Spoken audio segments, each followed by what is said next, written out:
Hello and welcome. It's Crystal Hill, CEO of Hill House Publishing, where we are creating transformational books for healers and coaches who, like us, are here to raise the vibration on this planet.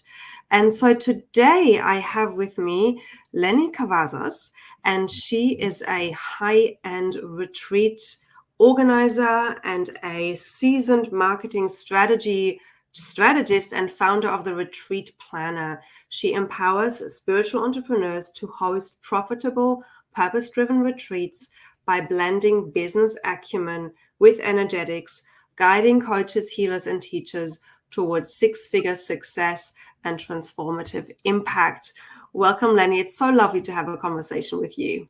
Thank you so much for having me, Crystal. I'm just so excited that we get to talk about how retreats and books blend together and how it can grow your business. Exactly. And that's what it's all about. So that's why I love talking to you. And so the question I have for you is, how did you get into retreats and what inspired you to really make this into a heart-centered, profitable retreat business? How did you manage that? Because I know a lot of people who struggle getting people into retreats. And so it sounds like you've cracked the magic formula somehow. So tell me how you got into that. Oh, yes. Well, yeah, I have to say that today I'm super excited because one of my students just sent me a message saying that he sold out his retreat for this year, that they're doing the Camino of Santiago. And next year, he already has 8 people sign up for 2025. He has a retreat that is just on the wait list, and he has 76 women on the wait list for the retreat. And he has sold out his 3 summer retreats. And he was just like, I just want to tell you, your system works, right? And I wanted to share all this with like all the people listening to this, because I want people to really, really understand and see that it's possible, that you can do whatever you desire, right? And if in-person experiences are for you, then go for it, right? And if you don't know how to, find someone who can teach you, yeah? Because it's going to save you so much work and hours of your life. But now that we went through that moment, because I just wanted to like share his success with the world, I feel just so grateful for him and for really showing up and keep doing this amazing work and helping people change their lives, right? And this is all what retreats are about. And yes, online courses and books as well. But I have to say the in-person experience is just so powerful. So it's an amazing addition to your business. And the way I came into this is I already was hosting events. I've been hosting events for like 20 years, right? So, and I used to live in Dubai. So I was hosting events like private concerts for Craig David, Dubai Jazz Festival, making it snow in the middle of the summer, just really going all out with events. And they were absolutely amazing. Don't get me wrong, right? I got to actually make a conference for 400 people in Jordan, a private dinner in front of the Giza pyramids. Like, it was amazing. But I noticed that as amazing as it was fun for a few hours. It was an amazing experience for a little bit. People will have some memories of it, but it was not really changing their lives. Was not really creating some deep, long-lasting transformation. So when the pandemic hit, I had to make a decision. I could stay in my 42nd story apartment building, overlooking at the desert, or I could go back to Mexico and just have a garden, have green, have plants, and a lot more freedom, right? So it was really a no-brainer. And when I came back, I was like, I really want to create something where people can change their lives. But while I was doing that, I was like, first, I need to change me. I need to go into this like peeling the onion process, right? Like figuring out a little bit again, who am I and who do I want to become? And I started attending retreats. And this is not the first time I've been to retreats. Actually, my first experience on a retreat, I went to Nepal. And I left halfway into the retreat because it was so bad. It was so bad. And you know what? When I left, I was told that I was not ready for the transformation, and it was my fault.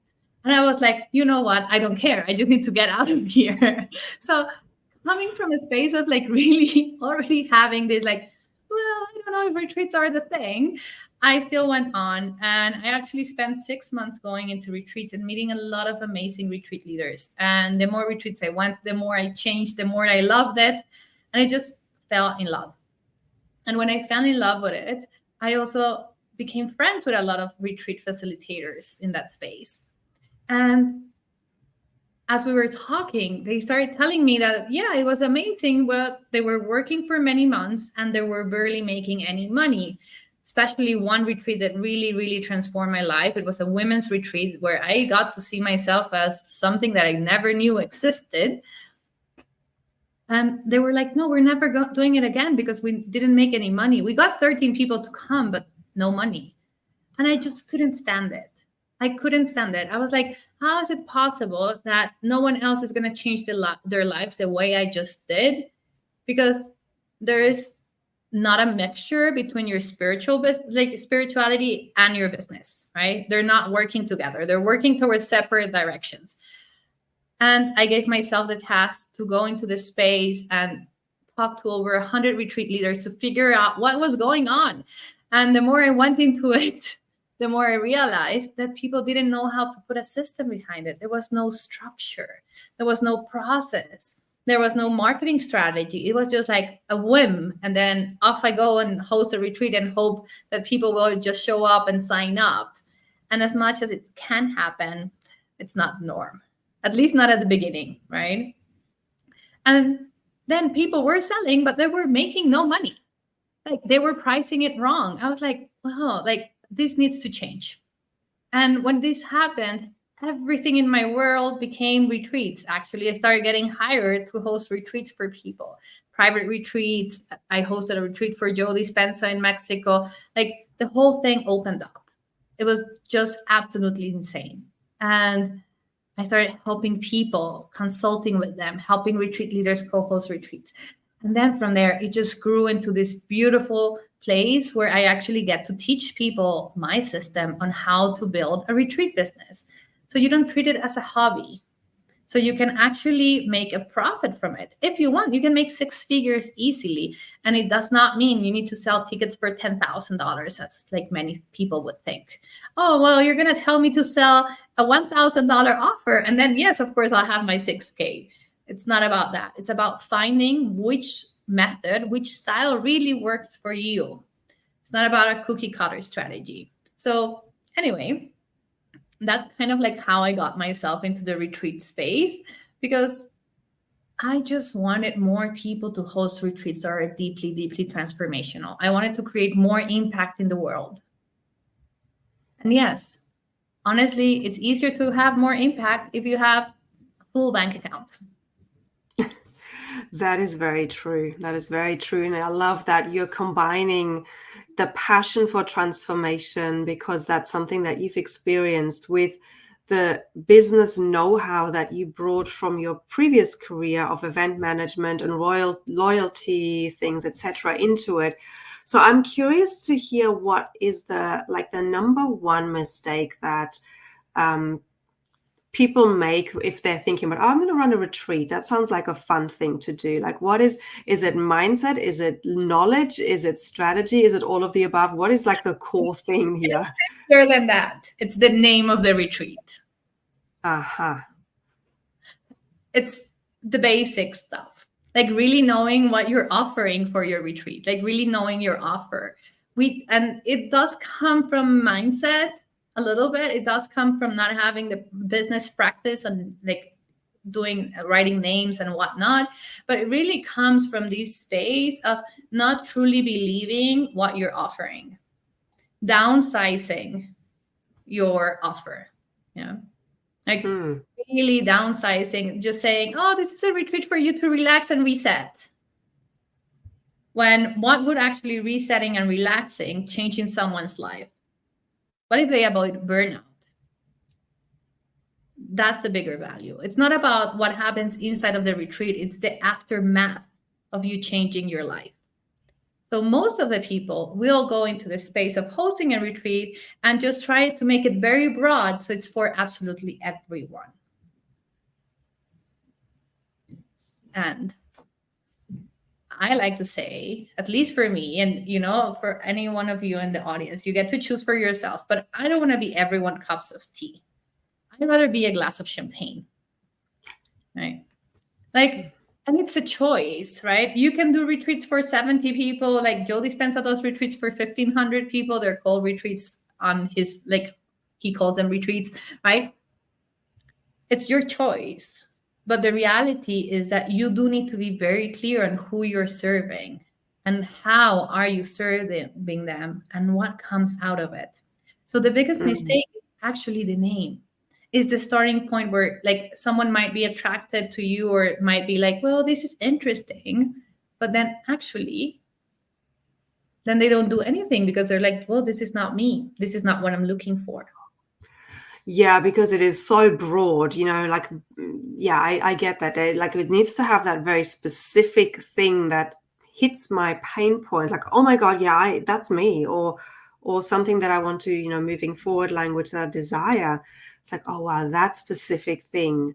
So it's like really, it's like marketing, right? Like everything is really understanding who is it for and speaking to that one person to get the message across. And I love the other point you were making about not thinking big enough. Think, oh, I just want to do a little retreat and make people feel good, forgetting about the impact. And I think a lot of people, from what I've seen in the retreat space as well, is that they forget about the integration afterwards. They create this amazing experience and then they let people go back into their lives without any tools or support to integrate them back in and to keep the new learnings alive in their old life. And how does that merge, right? I think that's a huge thing as well. It's a huge piece. And actually, in one of the retreats that we hosted, that it was a retreat really to go through the space of, well, the energy of death, right? Like realizing that we're all going to die. It was a very intense retreat.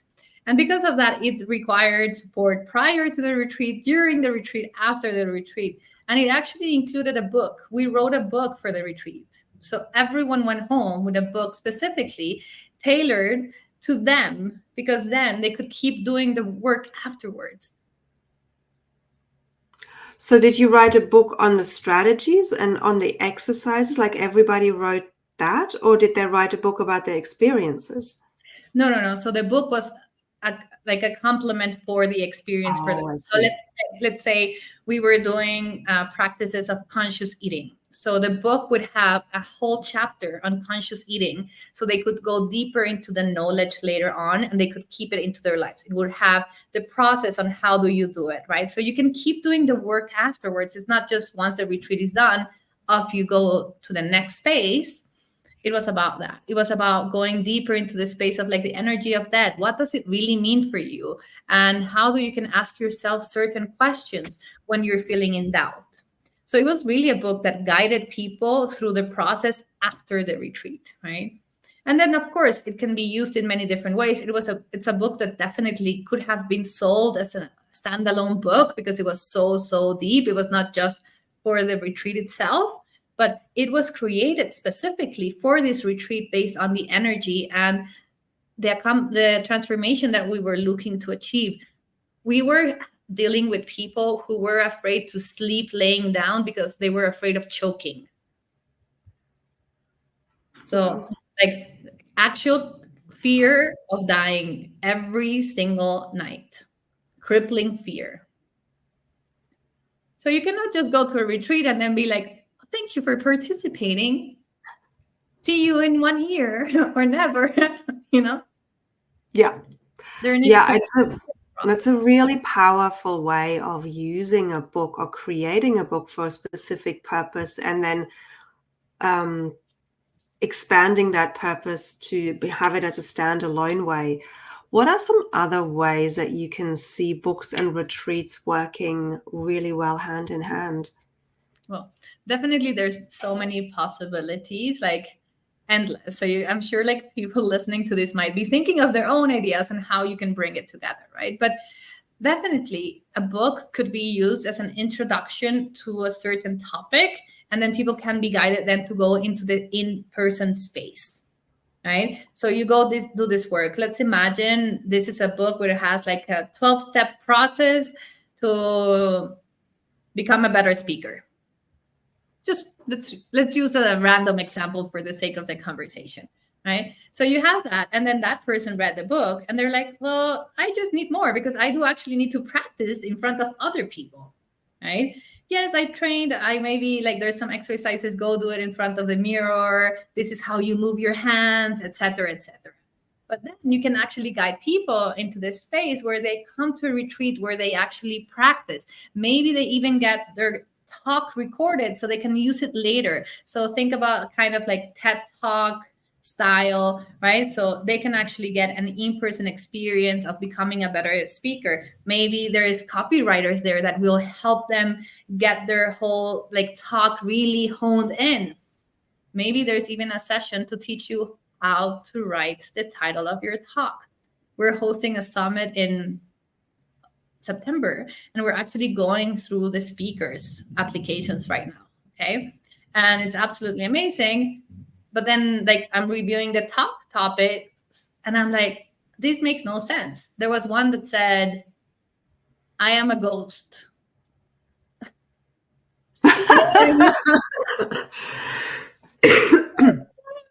That's the talk title. Okay, so this is like I guess like there was another one, I am a phoenix. Just know that this summit is for wild women with impact. It's not an animal summit. Okay, so being a ghost or being a phoenix or a creature, it's not part of the topics we're covering in the summit. So it's not a normal thing to put, right? But even knowing that you should have like 3 main topics of talk, that every single time you go somewhere, you talk about these same 3 things, it's crucial, right? And someone helping you hone into those talk titles and then going through the process of like, what does that become? And maybe even the business implementation of like, okay, now I have my talk. What do I do with it? So this is one simple, easy way on how you can bring people from the book towards the retreat. Mm. And I think Yeah, I that's really love that idea.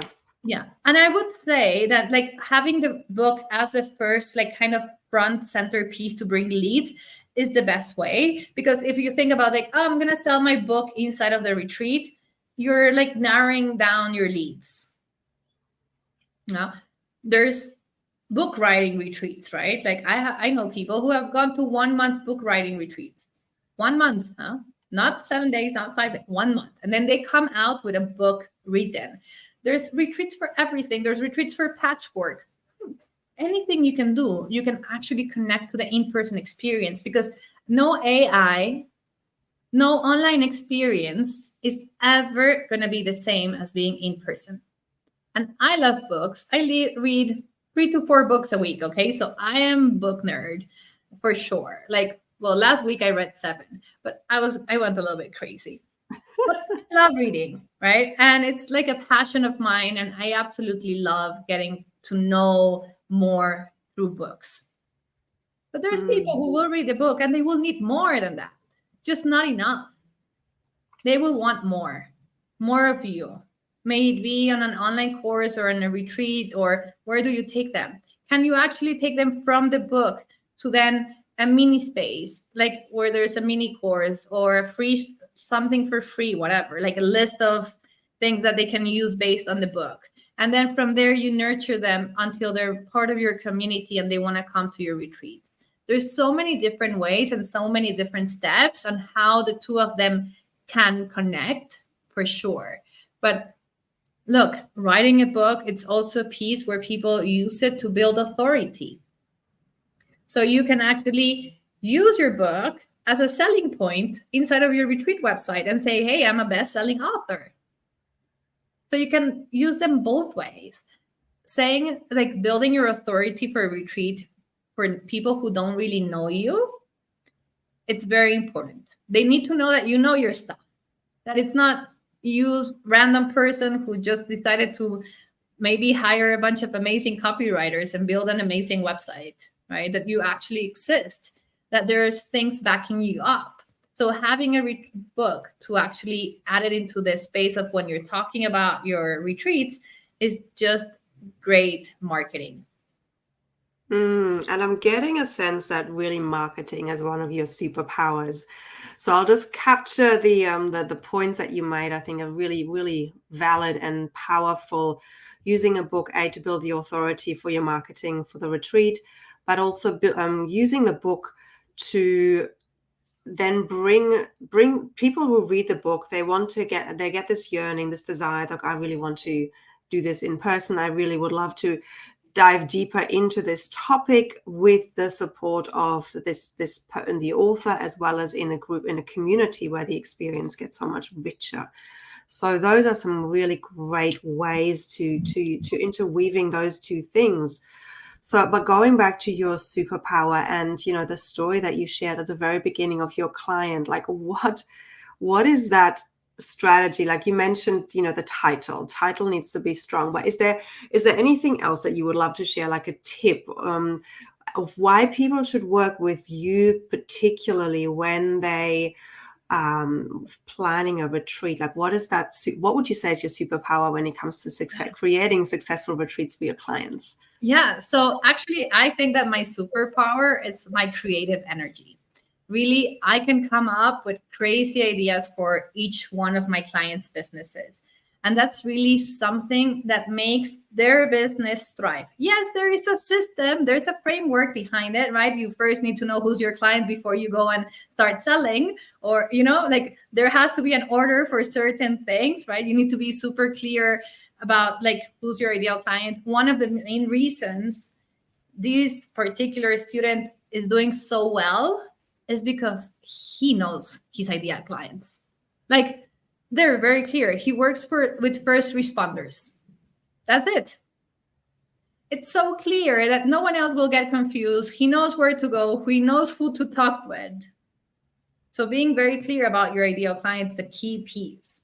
The people who usually take a little bit longer in my program to get the results are the ones who are thinking, well, maybe this could be my ideal client, but this one also, and but that one also looks super cool. And there's not like, I know a lot of people will go against what I'm saying, like, but I do believe that super niching is amazing for marketing because you get to be known by what you do. I teach some of my private clients how to build communities and how to build online courses. And I do that on the side. But people outside of that space don't know me for that. And I choose to do it that way. It's not that I can't or I'm not amazing at it. I am like not trying to show off here, but I am very good at what I do. And I know I can translate everything from retreats into the online space, into websites, into absolutely everything, because I see everything as one living being. And because of that, it's easier to translate, right? It's not there. It's not like, well, maybe all of the books that I've read help, but but definitely it's not just all that. It's about being very, very flexible, I would say, and like your approach. I also come from this place where I want to tell everyone who's listening right now that there's no cookie cutter strategy. Someone will come and tell you, you have to be amazing at YouTube. That's how you make your millions. And someone else will come and tell you, go and dance on TikTok, and that's how you make your millions. And someone else will tell you the secret grail is on like LinkedIn. And another one will be, it's a book. And the other one will be this. And I'm like, no. It has to be a mix of strategies. It has to be something that it's also yours, that you feel so compelled to do because you get so excited to show up that you don't care what people say. It doesn't really matter. And yes, then you set up the systems and the systems support you and make your life easier. But that's how I do things different when it comes to the retreat space. I help people find their own path. Some of my clients sell their retreats on social media. Most of them actually don't. Why? Because they don't like social media. They don't want to be like connected to it all the time. So they have email marketing. Some of them are going through the space of moving a lot of their efforts into like building a podcast. So then through a podcast, they can sell. Some of them just actually do shoot videos, very nice, because they do retreats for mermaids. So like it's all about the mermaid experience, but you don't really see them selling their retreat that much on social media. They just create like this space, and then people are like, well, when is the next one? So there's not actually like any direct selling and in their strategy. So it has to do a lot with your energy and who you are. And I'm amazing at pulling that out from each single person that comes into my space, because I don't want you to be told what to do. I want you to figure out what it is that you want to do. So the day that you want to change it, because not because you're bored, but maybe you want to expand, maybe it's not as exciting anymore and you want to bring something else, or you've done it so well, you're so good at it, you have extra time to bring something new, you can actually go and figure out on your own what is the next step for you. And you don't need to come back to me or to other coaches, because you learned how to fish, basically. Yeah, beautiful. And I can really see that about you. Every time we've spoken, you come up with so many ideas, and I'm a bit the same. Like I can see the blueprint, I can see the pattern, and it's like, okay, don't we put this together? This, and this. And so I think we're very similar in that regard, because when I'm helping somebody create the theme for their book, it also can't be 5 different themes in one book. It's got to be cohesive, right? And it's also has to speak to that one person. And that usually is the person that they used to be maybe 5-10 years ago. That's who their ideal client becomes, because they know themselves so intimately too. So, and I too have struggled in the past with too many potential audiences. And I think that's where doing psychographic instead of instead of some age, etc., comes in, and is a lot more, resonates with a lot more coaches and those who run retreats and are working in the transformational space. Have you found that as well? Oh, yes, totally. Like I actually teach when we're going through the process of your ideal client. I'm like, forget about the hair color, where they live, or how old they are. I don't care. It's useless. You're narrowing your pool in the space where you're not supposed to be narrowing it. It's about what they want to achieve in their lives. What are their needs, their desires? It's not about how they look like or what car they drive. If someone really wants something, they're going to make it happen. They're going to find the money. Like I've been in programs, like what I've been a student, right? Where people say, I'm going to go drive an Uber every single day for the next 3 months so I can pay for this program. Someone sold their frock. Okay, that might be a little bit crazy, right? Please don't take this as advice. But like, if you want something very badly, you're going to make it happen. Yeah, exactly. The only responsibility from the other side is that what you promise, you provide as a host. So if you tell people, hey, if you come to this and you're going to like lose 80 pounds in 3 days and you don't, then that's not good. That's bad marketing. Yeah. That's actually lying to people. So just make sure that what you offer, you can give. Yeah, very, very solid advice there. So I'm just going to put your details here again where people can find you. And I know you have a special gift or offer that you're happy to have a conversation. Maybe just share a little bit more about that. What would be your next step if somebody's curious after having heard our conversation? Yeah, so basically, I invite anyone who's interested, like dabbling with the idea of like, I want to host retreats at some point, to book this 30-minute call with me. And what we're going to do is we're going to look at your business, and I'm going to tell you honestly, like without anything else, if it's the right time for you to step into the space of hosting retreats, or when would be the right moment in your business for you to actually do that. If you are ready for it, right? If it's the right time for you to step in, and by right time, a lot of people will tell you in this space, you need to have a huge community in order to sell a retreat, but you do need to learn how to build that community. So this program helps you, like my programs really help you build that community, right? So you might not have, like, let's say results in 3 months, maybe it will take 6 months or 9 months, but you will go through that process. And I will also teach you that there are a lot of retreat hosts out there selling out their retreats who do not have a community that they sell to. Every single person that comes to the retreats are new people.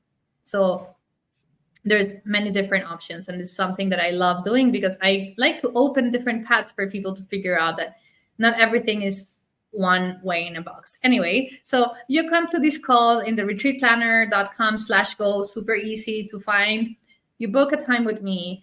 We'll look at your business together. I'll let you know if you're ready or not. If you're ready for it, I'm going to invite you actually to join one of my programs. It's called Mastering the Art of Retreat Planning. Or I'd invite you to actually my other program that's for corporate retreats. So you might be the right fit actually to go into the corporate space and host retreats for corporates, not just for the B2C, like business to customer, right? Or instead, you might be amazing and your profile will be perfect for actually B2B, that is business to business, right?